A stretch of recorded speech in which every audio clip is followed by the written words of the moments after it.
Hello students, জ্ঞানজ্যোতি coaching সেন্টারের পক্ষ থেকে তোমাদের সকলকে জানাই স্বাগত।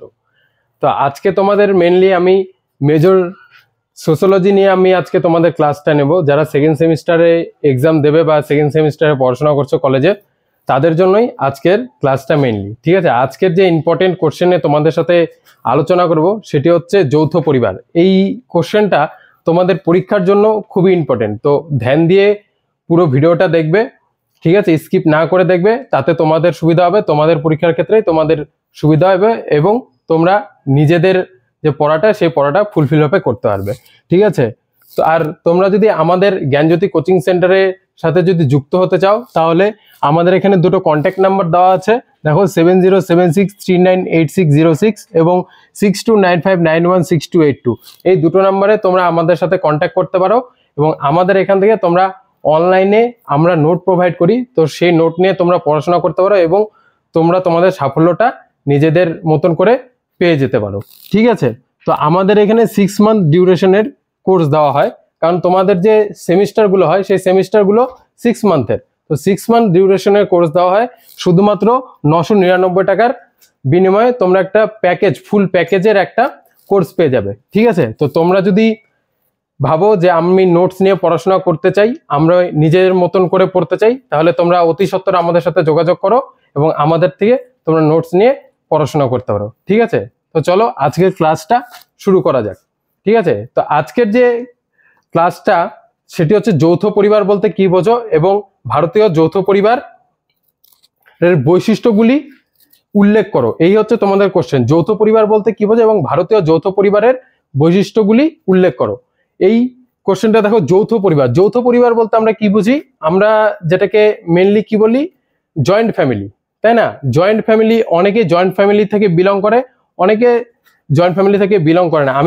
আমি নিজে জয়েন্ট ফ্যামিলি থেকে বিলং করি। যেমন আমার বাড়িতে তুমি যদি বলো যৌথ পরিবার, তো আমার বাড়িতে আমার মা, আমার বাবা, আমার কাকা কাকি, আমি, আমার ভাই, কাকার ছেলে এবং কাকার মেয়ে, এই একটা যৌথ পরিবার। ঠিক আছে, তো যৌথ পরিবার মেনলি এইরকমই হয় যে সেখানে হচ্ছে বংশানুক্রমিক ভাবে হয়, বংশানুক্রমিক ভাবে 3টা স্টেজ থাকে। ঠিক আছে, যেমন দাদু, বাবা এবং তারপর আমি, এইভাবে যৌথ পরিবার চলে, যে সবাই আত্মীয় স্বজনরা সবাই মিলে একসাথে থাকে। তো যৌথ পরিবার খুব একটা মজার টপিক। ঠিক আছে, তুমি যদি বুঝে পড়তে পারো তাহলে দেখবে পরীক্ষায় তোমার লিখতে বা বোঝার সময় তোমার কোনো অসুবিধা হবে না। ঠিক আছে, আর সোশ্যোলজি খুব ভালো একটা সাবজেক্ট, এটাকে অত বড় ভাবে দেখার কিছু নেই। সামান্যভাবে পড়লে বা তুমি যদি বোঝার চেষ্টা করো তাহলে সোশ্যোলজি কিন্তু তোমার কাছে একদম ইজি হয়ে যাবে। ঠিক আছে, তো যৌথ পরিবার যে কোশ্চেনটা আছে, ঠিক আছে, খুবই ইজি। তো চলো যৌথ পরিবারটা বোঝার চেষ্টা করি। মানে যে একটা যদি পরিবার থাকে, সেই পরিবারে বাবা মা, সন্তান সন্ততি, কাকা কাকি, দাদু দিদা, নাতি নাতনি, সবাইকে নিয়ে যে পরিবারটা হয়, ঠিক আছে, তো সেটাই হচ্ছে যৌথ পরিবার। ঠিক আছে, তো যৌথ পরিবারের কি বৈশিষ্ট্যগুলো আছে সেগুলো দেখো। এই যে তোমাদের যৌথ পরিবারের যে নোটসটা, এই নোটসটা কিন্তু তোমরা যারা আমাদের পেইড ব্যাচে যারা জয়েন করেছো তারা দেখবে এই নোটসটা তোমাদের ওখানে দেওয়া আছে। তো আমি নোটস হিসেবে তোমাদের পরপর লাইন বাই লাইন বুঝিয়ে দিচ্ছি যাতে তোমাদের পড়তে সুবিধা হয়। ঠিক আছে, তো চলো যৌথ পরিবার জিনিসটা কি সেটা তো বোঝালাম, এবার তোমাদেরকে বোঝাবো যৌথ পরিবারের বৈশিষ্ট্যগুলো। তো দেখো, কৃষিভিত্তিক ভারতীয় সমাজে, আমাদের এই ভারতবর্ষ কি কৃষিভিত্তিক ভারতীয় সমাজ। আমাদের যখন হচ্ছে ভারত আমাদের তৈরি হয়েছিল বা এইখানে যখন মানুষজন বসবাস করা শুরু করেছিল, তখন তারা কৃষিভিত্তিক ভাবে বসবাস করতো, তারা কৃষির ওপর নির্ভর করেই তাদের জীবনযাপন চলত। তাই কি বলা হচ্ছে, ভারত হচ্ছে কৃষিভিত্তিক। তো কৃষিভিত্তিক ভারতীয় সমাজে পরিবার ব্যবস্থায় বহির্জগৎ থেকে ভিন্ন রূপে ঐতিহ্যমণ্ডিত, তবে চিরাচরিত ভারতীয় সমাজ ও সভ্যতায় যে যৌথ পরিবার পরিলক্ষিত হয় তা সর্বদা অভিন্ন নয়, কতকাংশে ভিন্ন। তো কি বলা হয়েছে, কোথাও হচ্ছে ভারতীয় সমাজে, আমাদের যে কৃষিভিত্তিক ভারতীয় সমাজ, এখানে কোথাও যৌথ পরিবার মানে অন্য জায়গায় অন্যরকম, কোথাও হচ্ছে বংশক্রমিক ভাবে, যেমন আমার বাড়িতে বাবা কাকা এবং আমাদের হচ্ছে বাবার ফ্যামিলিটা আর কাকার ফ্যামিলিটা একসাথে, কোথাও দেখবে দাদু দিদা, বাবা কাকা পিসিরাও থাকে অনেক সময়। ঠিক আছে, এরকম ভাবে হচ্ছে যৌথ ফ্যামিলি হয়। তো দেখো, বৃহৎ আয়তনে যৌথ পরিবার কি, এখানে যৌথ পরিবার সাধারণত বৃহৎ আকারের হয়ে থাকে। এই ধরনের পরিবারের মধ্যে পিতা মাতা, সন্তান সন্ততি, নাতি নাতনি, ঘনিষ্ঠ আত্মীয় স্বজন একই সঙ্গে বসবাস করে। তো এই যে বৃহৎ আকারে যে যৌথ পরিবারটা থাকে, ঠিক আছে, বৃহৎ আয়তনের যে যৌথ পরিবার, এখানে সবাই থাকে, বাবা, কাকা, মা, কাকি, ভাই, বোন এবং আত্মীয় স্বজন বলতে এই যে পিসি, যেমন বাবার বংশের, ঠিক আছে, পিসি, দাদু, ঠাকুমা, সবাই মিলে এই বৃহদাকার যৌথ পরিবার। ঠিক আছে, তারপরে দেখো বংশানুক্রমিক গভীরতা। বংশানুক্রমিক গভীরতায় কি বলেছে দেখো, যৌথ পরিবারগুলির মধ্যে বংশানুক্রমিক গভীরতা পরিলক্ষিত হয়। সাধারণত ভারতীয় যৌথ পরিবারগুলির মধ্যে 3 বা ততোধিক বংশ একত্রে বসবাস করার রেওয়াজ প্রচলিত রয়েছে। এই যে এই বংশানুক্রমিক গভীরতাটা বললাম, এই বংশানুক্রমিক গভীরতাটা কিন্তু আমি যখন আলোচনাটা শুরু করলাম তখনই বললাম, ঠিক আছে, 3 বা ততোধিক বংশ, মানে আমার দাদু, তারপর আমার বাবা, তারপর আমি, ঠিক আছে, এই যে স্টেজটা আসছে এটা হচ্ছে 3 বা ততোধিক বলছে। ঠিক আছে, বুঝতে পেরেছো? তো এটাই হচ্ছে বংশানুক্রমিক গভীরতা, যে এখানে 3টে স্টেজ মেনটেন করে একটা বড় পরিবার একসাথে সবাই মিলে থাকে, সেটাই হচ্ছে যৌথ পরিবার। এবার দেখো বলছে অভিন্ন আবাসন। যৌথ পরিবারের সদস্যবর্গ অভিন্ন আবাসনে বসবাস করে। অভিন্ন আবাসন বলতে কি, মানে এখানে একটা বাউন্ডারির ভিতরে যে বাড়ি, সেই বাড়ির মধ্যেই সবাই থাকে। এরকম না যে আমার এখানে বাড়ি, একটা বাউন্ডারি, তারপরে নেক্সট আবার একটা বাউন্ডারির মধ্যে আরেকজন, তারপরে নেক্সট বাউন্ডারির মধ্যে আরেকজন, এরকম না, একটা বাউন্ডারির মধ্যেই, একটা বাড়ির মধ্যেই, ঠিক আছে, সবাই একসাথে যখন থাকে তখন তাকে বলা হয় অভিন্ন আবাসন। ঠিক আছে, তো যৌথ পরিবারের সদস্যবর্গ অভিন্ন আবাসনে বসবাস করে, তবে মূল আবাসনের পাশাপাশি আরো কিছু ঘর বসবাসের জন্য ব্যবহৃত হতে পারে। তবে যৌথ পরিবারের সদস্য সংখ্যা বেশি হওয়ায় অথবা বিভিন্ন কারণে কিছু সদস্য ছড়িয়ে ছিটিয়ে থাকলেও তারা যৌথ পরিবারের অবিচ্ছেদ্য অংশ হিসাবে পরিগণিত হয়। তো একটা বাউন্ডারিতে হয়তো থাকে, ঠিক আছে, যৌথ পরিবারে, কিন্তু এরকম অনেক সময় হয় কি, যে সেই জায়গাটার মধ্যে হয় না যে আমাদের পূর্বপুরুষের নামা একটা জায়গা বা আদি বাসস্থান আমাদের, সেই জায়গাটায় সেই সময় দাদুরা থাকতো। তো সেই জায়গাটা যখন হচ্ছে দাদুর ফ্যামিলি হয়েছে, বাবা কাকা এসছে, তারপরে যখন আমরা এলাম, ঠিক আছে, তখন কি হয়েছে, মানে আমাদের পরিবারটা হয়ে গেছে বড়। এবার তার কারণে কি হয়েছে, যে সেই জায়গাটার মধ্যে হয়তো আমাদের থাকা সম্ভব হচ্ছে না, তার জন্য ধরো আমার বাবার ফ্যামিলিটা বা আমার কাকার ফ্যামিলিটা আলাদা একটা বাসস্থান তৈরি করেছে, কিন্তু অ্যাকচুয়ালি কি আমরা সেই জায়গাটাতে সবাই একসাথে থাকা যাচ্ছে না বলেই সেই জায়গাটার থেকে আমার কাকার ফ্যামিলিটা হয়তো আলাদা হলো, কিন্তু তারা কিন্তু আমাদের পরিবার থেকে আলাদা হয়ে যায়নি, তারা আমাদের পরিবারেরই অংশ।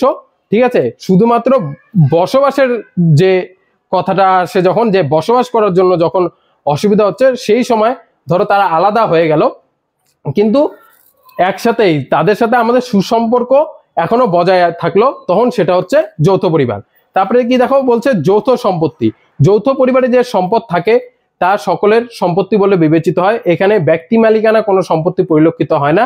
সাধারণত উৎপাদন, বন্টন ও ভোগ যথাযথভাবে সম্পাদিত হয়। পরিবারের সাধারণত বয়োজ্যেষ্ঠরা কর্তাব্যক্তিক এই সম্পত্তির দেখাশোনা করে। যৌথ পরিবারের যে সম্পত্তির ব্যাপারটা কি হয়, যৌথ পরিবারের যে সম্পত্তিটা থাকে সেই সম্পত্তিটাকে সবাই মিলে ভোগ করে। এরকম না যে ধরো যৌথ পরিবারে আমাদের একটা ধরো জমি আছে, আমি আমার বাবার ফ্যামিলি, আমার কাকার ফ্যামিলি ধরো একসাথে আছে, ধরো আমাদের একটা জমি আছে, ঠিক আছে, সেই জমিটার ব্যক্তি মালিকানা শুধু আমার বাবার হাতে বা আমার কাকার হাতে আছে এরকম না, এই ব্যক্তি মালিকানাটা আমাদের সবার, যেমন আমার যতটা আমার বাবার ততটা আমার কাকার, এইভাবে হচ্ছে যৌথ সম্পত্তি আমরা ভোগ করি। ঠিক আছে, এটাকে বলা হচ্ছে যৌথ সম্পত্তি বা যৌথ পরিবারের এটা একটা বৈশিষ্ট্য, যে যৌথ সম্পত্তি মানে একটা পরিবার যখন থাকে যৌথভাবে, তখন হচ্ছে তাদের যে ব্যক্তি মালিকানা থাকে, সেখানে বাড়ির যে বয়োজ্যেষ্ঠ হয় তার উপরে মানে সবকিছুর দায়ভার থাকে। ঠিক আছে, কিন্তু এই সম্পত্তি যখন থাকে সেই সম্পত্তিটা ভোগ করে কিন্তু বাড়ির সকলে মিলেই। ঠিক আছে, তারপরে কি বলছে কৃষিভিত্তিক অর্থনীতি। এখানে কি বলছে দেখো, ভারতীয় যৌথ পরিবারের উৎপত্তির মূল ভিত্তি স্তম্ভ হলো কৃষিভিত্তিক অর্থনীতি। কৃষিভিত্তিক অর্থনীতিতে যে শ্রম বিনিয়োগ করা হয় তা পরিবার থেকে সকলে যে যার সাধ্যমতো সরবরাহ করে। পরিবারের সকলেই চাষাবাদের কাজের জন্য বিভিন্ন পর্যায়ে বিভিন্নভাবে শ্রম প্রদান করে থাকে। কৃষিকাজের জন্য প্রয়োজনীয় শ্রম যৌথ পরিবারে সরবরাহ করে থাকে। এটা হচ্ছে কৃষিভিত্তিক অর্থনীতি দিয়ে বলেছে, তাই আমি তোমাদেরকে একটু অন্যভাবে বোঝাচ্ছি। মানে ধরো একটা পরিবার যখন যৌথভাবে থাকে, তাদের ধরো একটা বিজনেস আছে, ঠিক আছে, তারা একটা ব্যবসা করে, এবার সেই ব্যবসার মধ্যে বাবাও ইনক্লুড এবং কাকাও ইনক্লুড, ধরো দাদু ইনক্লুড। ধরো দাদু ব্যবসাটা করতো, এখন সেটা বাবা কাকা দেখছে, ঠিক আছে? তো সেই ক্ষেত্রে কি হবে, বাবা কাকা দুজনেই একসাথে কিন্তু সেখানে শ্রম প্রদান করছে। ধরো দরকার পড়লে আমিও যাচ্ছি, আমার ভাইও যাচ্ছে, কাকার ছেলেও যাচ্ছে, ঠিক আছে? কিন্তু আমরা সেখানে কি হচ্ছে, আমরা যৌথভাবে শ্রম প্রদান করছি। তো কৃষিভিত্তিক অর্থনীতিতে যে যৌথ পরিবার যে বৈশিষ্ট্য বলা হয়েছে কৃষিভিত্তিক অর্থনীতি, তার মানে কি বলা হয়েছে, যে এখানে যে শ্রমটা প্রদান করে প্রত্যেকে মিলে একসাথে প্রদান করে, ঠিক আছে? এবং সম্পত্তি যখন আসে বা সেটা যদি ভোগ করার থাকে তাহলে সবাই মিলে ভোগ করে, ঠিক আছে? তো সেটাকে বলা হচ্ছে যৌথ পরিবারের একটি বৈশিষ্ট্য। তারপরে দেখো পরের পয়েন্টটা, পারস্পরিক অধিকার ও দায় দায়িত্ব। যৌথ পরিবারের সদস্যরা পারস্পরিক সম্মান, অধিকার ও দায়িত্বযুক্ত। পরিবারের সকলে সাধ্যমতো বিভিন্ন কাজকর্মে অংশগ্রহণ করে এবং সমান অধিকার ভোগ করে। তবে পিতৃতান্ত্রিক যৌথ পরিবারে নারীর সম্মান অধিকার থেকে বঞ্চিত। তাছাড়াও পরিবারের কর্তা ব্যক্তির ওপর অধিকার ও দায়িত্ব বর্তায়, পরিবারের অন্যান্য সদস্যবর্গ এই কর্তা ব্যক্তির অধীনস্থ থাকে। তো কি বলা হয়েছে, যে আমাদের এই যে যৌথ পরিবারে, এখানে আমাদের যেহেতু পিতৃতান্ত্রিক সমাজ, মানে পুরুষতান্ত্রিক সমাজ আমরা যেটা বলি, সেখানে হয়তো নারীদেরকে অতটা মানে অধিকার দেওয়া হয় না, হ্যাঁ, কি পুরুষদের ওপরেই সব ব্যক্তি মালিকানা বা দায়িত্ব অর্পণ করা থাকে, ঠিক আছে? এখানে পারস্পরিক অধিকার ও দায় দায়িত্বের কথা বলতে, যে এখানে যৌথ পরিবারে পিতৃতান্ত্রিক সমাজ বলে পুরুষদের ওপরেই, হ্যাঁ, একজন কর্তা বা মালিকানাধীন একজন থাকে যার উপরে সব দায়িত্ব থাকে, ঠিক আছে? সেটাকে বলা হয়েছে যৌথ পরিবারের একটি বৈশিষ্ট্য। এবার দেখো তারপরে স্বনির্ভরতা। ভারতীয় যৌথ পরিবারের অন্যতম গুরুত্বপূর্ণ বৈশিষ্ট্য হলো স্বয়ংসম্পূর্ণতা। স্বয়ংসম্পূর্ণতা বলতে এখানে আর্থিক স্বয়ংসম্পূর্ণতা ছাড়াও প্রমোদমূলক, চিকিৎসা সংক্রান্ত ও শিক্ষা সংক্রান্ত বিষয়াদিতে যৌথ পরিবারের স্বনির্ভরের কথা বলা হয়েছে। তো ব্যাপারটা কি, ধরো আমার একটা যৌথ পরিবার আছে, এবার সেই পরিবারে কেউ ধরো অসুস্থ হলো, ঠিক আছে? তার চিকিৎসার জন্য ধরো আমার বাবার কোনো অসুখ করলো, ঠিক আছে? তো সেখানে কি হবে, যদি যৌথ পরিবারে আমরা থাকি, তখন বাবাকে যখন হসপিটালাইজড করা হবে বা বাবার যখন চিকিৎসা করা হবে, তখন কিন্তু শুধু সেই দায়িত্বটা আমার বা আমার মার বা আমার ভাইয়ের থাকবে না, ঠিক আছে? তখন কি হয়, তখন আমার কাকাও ঠিক একই ভাবে সাপোর্ট করে বা আমার কাকিও একইভাবে সাপোর্ট করে এবং বাড়িতে যতজন আছে সবাই একইভাবে সাপোর্ট করে। তবে প্রমোদমূলক মানে আমরা ধরো কোথাও ঘুরতে যাচ্ছি, তখন কি আমরা প্রত্যেকে একসাথে যাচ্ছি, ঠিক আছে? এরকম না যে আমি আমার বাবা মা আমার ফ্যামিলি নিয়ে যাচ্ছি, কাকার ফ্যামিলি নিয়ে যাচ্ছে, সবাই একসাথে, বাবা কাকা ভাই বোন মা কাকি সবাই একসাথে যাচ্ছি। তো সেটা হচ্ছে একটা কি প্রমোদমূলক, ঠিক আছে? এবার শিক্ষা সংক্রান্ত, আমি পড়াশোনা করছি, আমার ভাই পড়াশোনা করছে, আমার বোন পড়াশোনা করছে, ঠিক আছে? কাকার ফ্যামিলির ভাই পড়াশোনা করছে, ঠিক আছে? কিন্তু সেখানে কি, যখন আমরা পড়াশোনাটা করি সবকিছুর খরচা কিন্তু ওই একটা ফ্যামিলির থেকে একইভাবে যাচ্ছে, ঠিক আছে? এরকম কোনো ব্যাপার নেই যে কাকার ফ্যামিলিটা কাকা করছে, বাবার ফ্যামিলিটা বাবা করছে, এরকম কোনো ব্যাপার নেই। প্রত্যেকেরটা এক জায়গায় হচ্ছে, সে প্রমোদমূলক বলো, চিকিৎসা সংক্রান্ত বলো, আর শিক্ষা সংক্রান্ত বলো, ঠিক আছে? এই হচ্ছে যৌথ পরিবারের বৈশিষ্ট্য, ঠিক আছে? তো তোমরা এই যৌথ পরিবারের বৈশিষ্ট্যটা ঠিক বুঝতে পেরেছ, ঠিক আছে? তো আজকের মতন আমাদের এই ক্লাসটা এতটুকুই।